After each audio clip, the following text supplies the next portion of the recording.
bayan.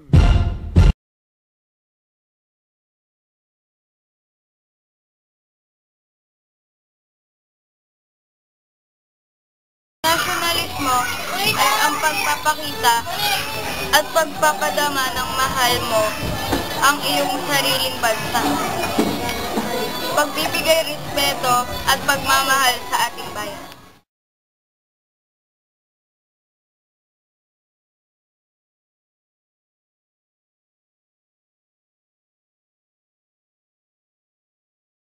Ay Pilipino at mahal mo ang ating bansa. Dapat may nasyonalismo. Paano nga ba mapapanatili ang nasyonalismo? Simpleng pantangkilik sa sariling atin, pagrespeto sa watawan, pagtulong upang ipagtanggol ang bansa sa mga nang-aari at sa mga masamang impluwensya.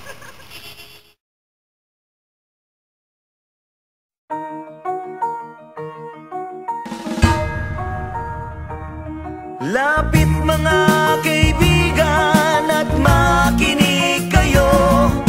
Ako'y may dala-dalang balita galing sa bayan ko. Nais kong ipamahagi ang mga kwento at mga pangyayaring nagaganap sa lupang pinangako.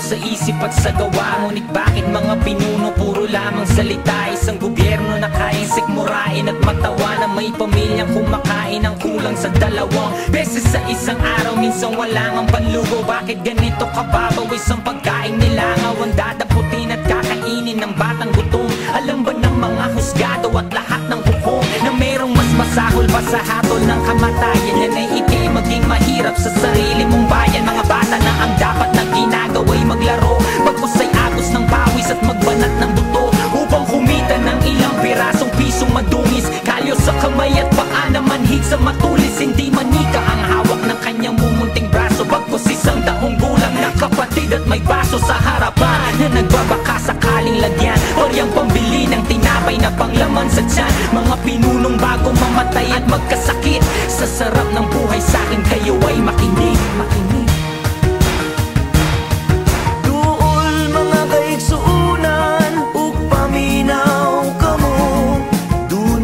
Dala nga mga balita gikan sa banwa ko.